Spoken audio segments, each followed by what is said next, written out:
has the IPL been a good or bad thing for cricket? So we're watching the World Cup at the moment, and Ali Khan is opening the bowling for the USA. I don't think Ali Khan's still playing as a professional cricketer if it wasn't for the IPL and what it did to the, not just the fact that he played in the IPL, but the fact that it allowed him to play in a league like the CPL and allowed him to play in these other leagues. He's a professional cricketer now because there is a system where you don't have to come from a great country to be a professional cricketer.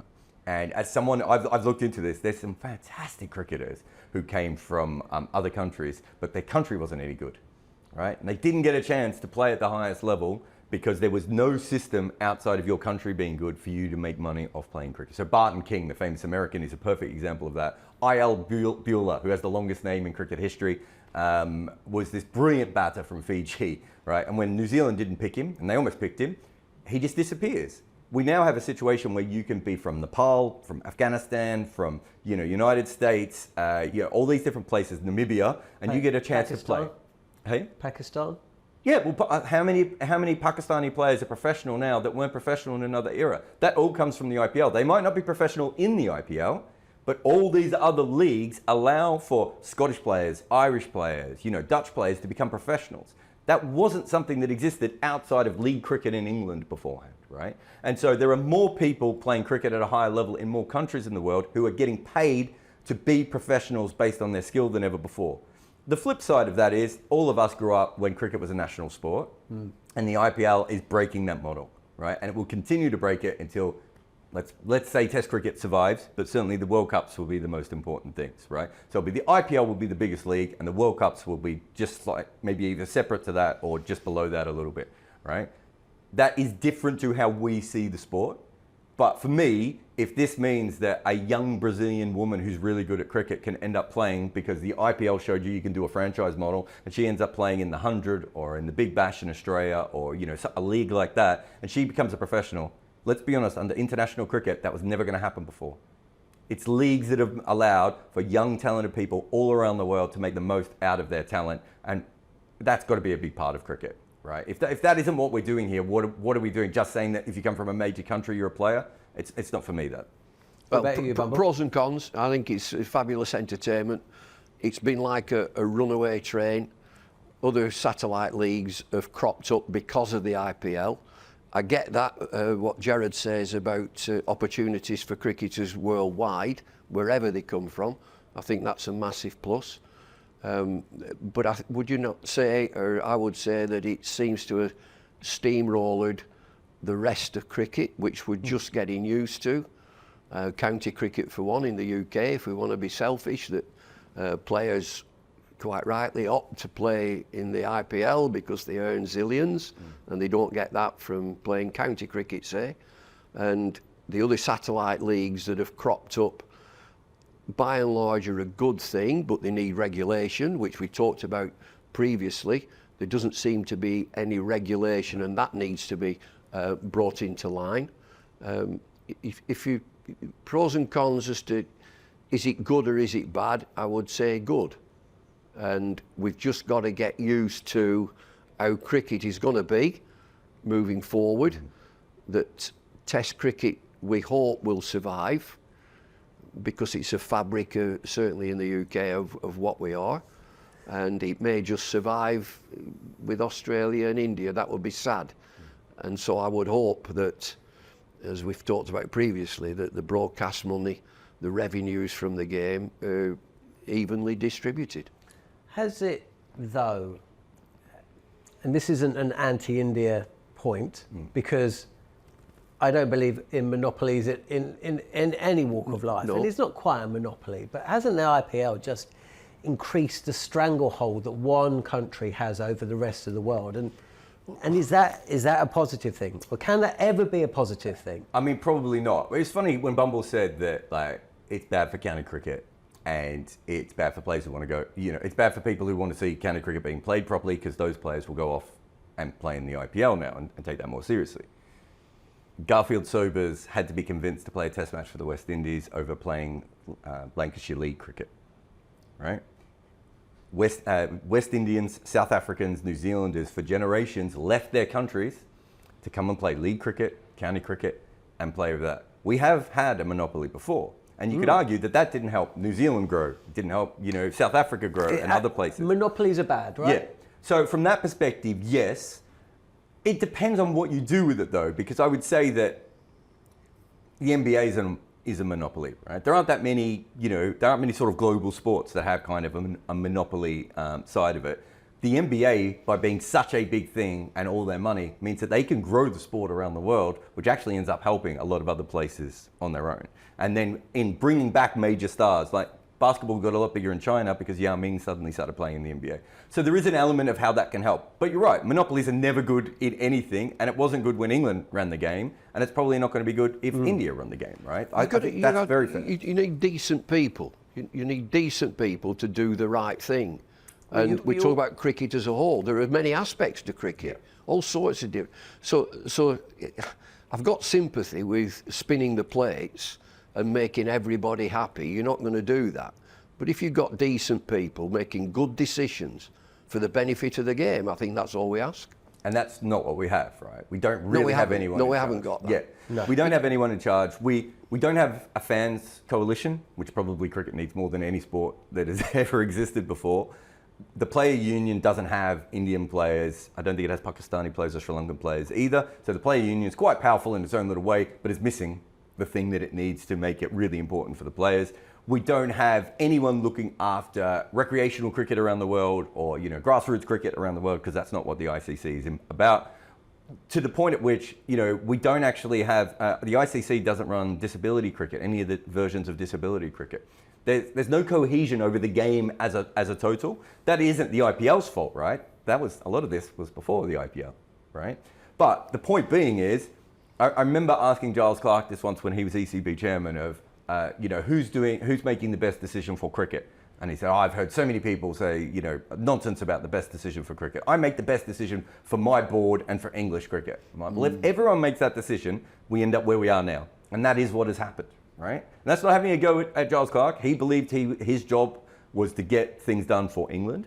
But if everyone keeps making the decision for their club team, their league, their county, their national board, all the way through, it means we end up with this mess of a thing, and no one was ready for capitalism to hit cricket, right? That's what the IPL has done more than anything else. It is unleashed capitalism, and we had a lot of men in suits who were trying to make sure that they got their first class tickets and they got to sit in a box and they got to do all these different things, and then they were suddenly being swept aside by a whole new generation and a whole different thing.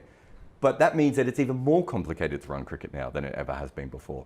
And I used to get asked this a lot before the IPL took off. It was always, is India ruining cricket? And I was like, can you imagine if you went to golf right now and said, do you guys want 800 million people who are really interested in golf? Like, it's a blessing for cricket to have India and everything else. But that doesn't mean that 800 million from one country isn't going to change the dynamics or make it harder to handle, right? But we have no one in charge of the overall interest of cricket. And so even the IPL is not always moving in the direction it should be. The IPL should probably be bigger and longer than it is, and it's still being run a little bit haphazardly at times. And so we're in this position as cricket fans where none of us really know who's in charge, because no one is. None of us really know what the future is, because there is no plan.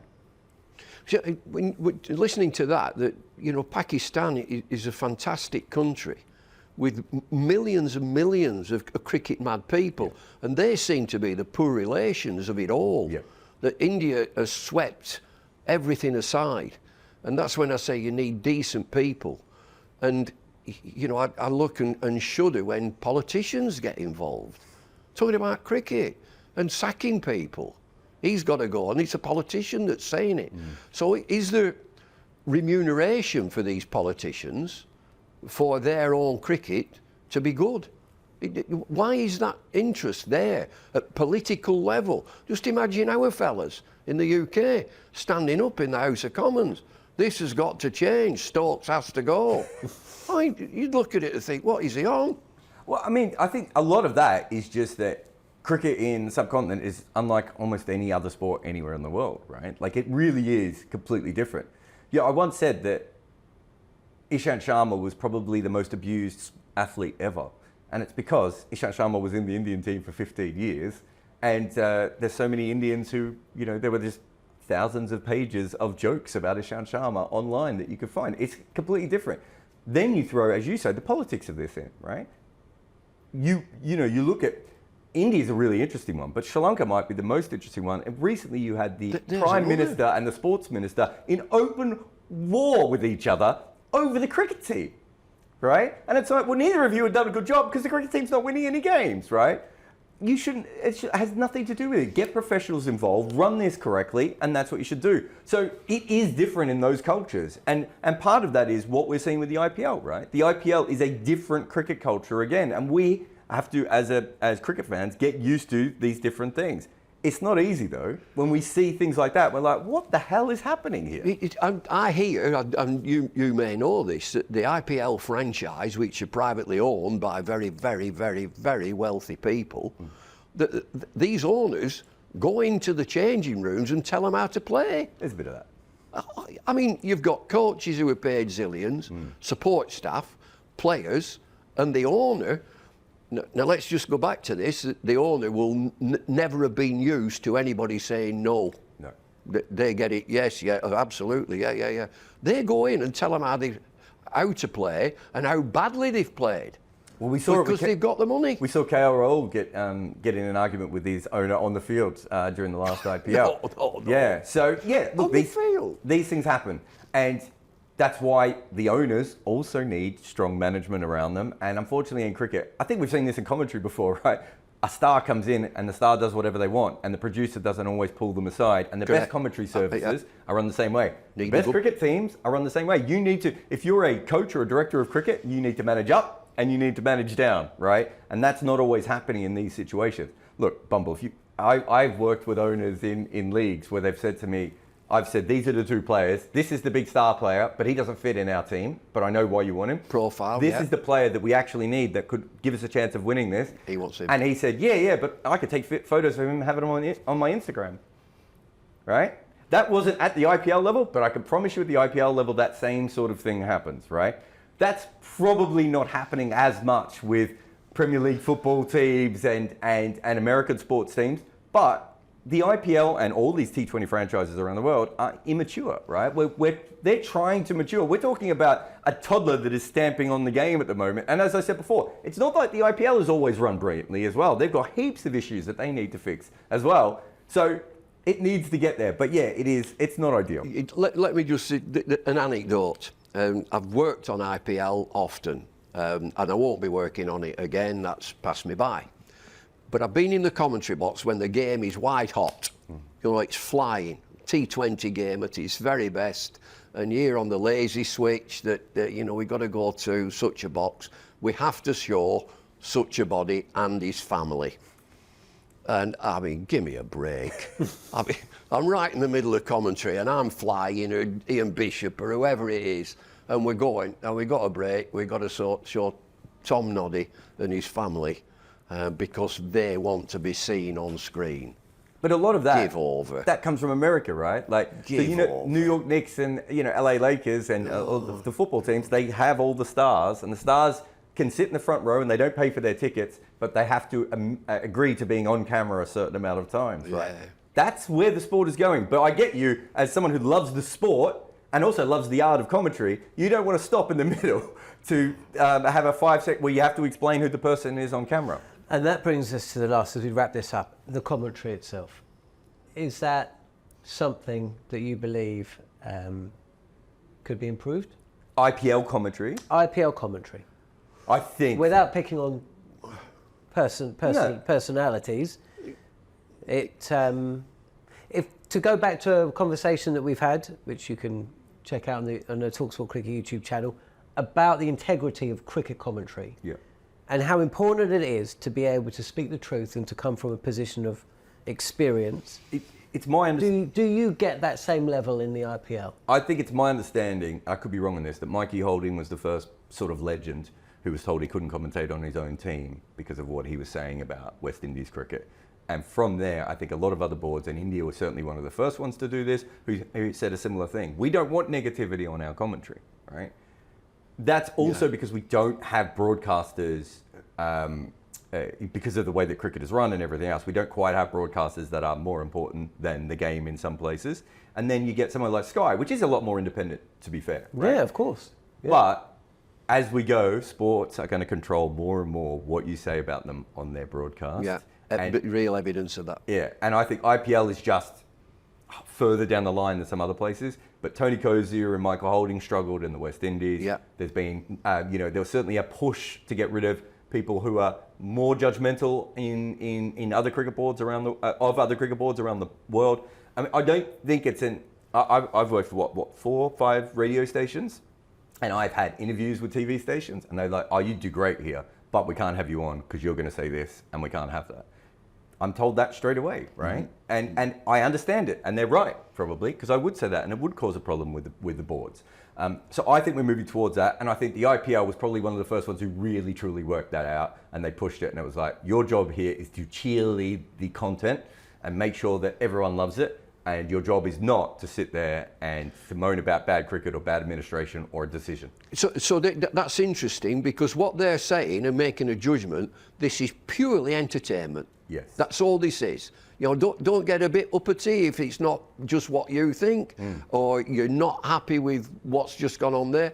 You are there to entertain millions of people, and going back to, what was it, Kerry Packer and the red phone, the red telephone in the Channel 9 commentary box. And Mark Nicholas, it tells it wonderfully well, Mark Nicholas, about the story of getting the phone call through to the producer. Kerry Packer wants to see you tonight. And he'd only just started there. And he went to see him, and Kerry Packer just said, "You're not entertaining me. I'm not interested in what you think of this and that. I want to be entertained, and so do the millions who are listening to it. Yeah. Entertain me." You know, just from my own point of view, I've always thought, entertain. Get the viewer or listener thinking that they're sat next to me. Yeah. That's it. I want you to sit here and feel that you're sat next to me and we're having a yarn. So there's no room for a modern day Bob Willis? Well, or Jeffrey Boycott. So Jeffrey because doesn't... being cantankerous is also entertaining. So, within a commentary 7, 8, 9, however, there's always room for one. I think there's always... Not in the IPL, there isn't? No, there isn't. Not in the IPL. No, that's not going to happen. I think that's different. Go on. I think what you're talking about there is that I think there'll always be place for that Bob Willis type, right? Because Bob Willis was an entertainer. Or even Tony Gregg. Yeah. That kind of character. Yeah. So I still think they would have jobs now. Where I don't the IPL? think... Well, yeah, I think they would work in the IPL, but where they wouldn't work is if they start to talk about the administration. Or the umpires, keep away from that. Umpires are fine. I mean, I've been an umpire. So I can tell you now. No, they don't. I can tell you now that I've been talking to some commentators who have been upset of recent, and this isn't the IPL either, but this is World Cup adjacent, but not just the World Cup, where they've been told now, just let that decision go. And they're like, well, but the decision was wrong. Like, there was an error here. We could show the audience. Well, we saw that in the India-England series in 2021. Yeah. When Mark Butcher was on the host, the world feed, essentially. He was broadcasting to India, but we were taking that feed in England if you're watching on Channel 4. And there was a DRS decision that was Rahane. I think Rahane was batting. And there was a huge error with the DRS. And none of his fellow commentators wanted to pick up on the obvious error. And it was left to Mark Butcher to kind of be the elephant in the room and say, hang on a second, what on earth has just happened there? Yeah. Now, if you're telling me that the way the game's going, there's no room for the Mark Butcher to raise an obvious problem with what is going on the field. So who's shortchanged there? The viewer. Yeah. Of course. And I suppose that's... And the game. Yeah.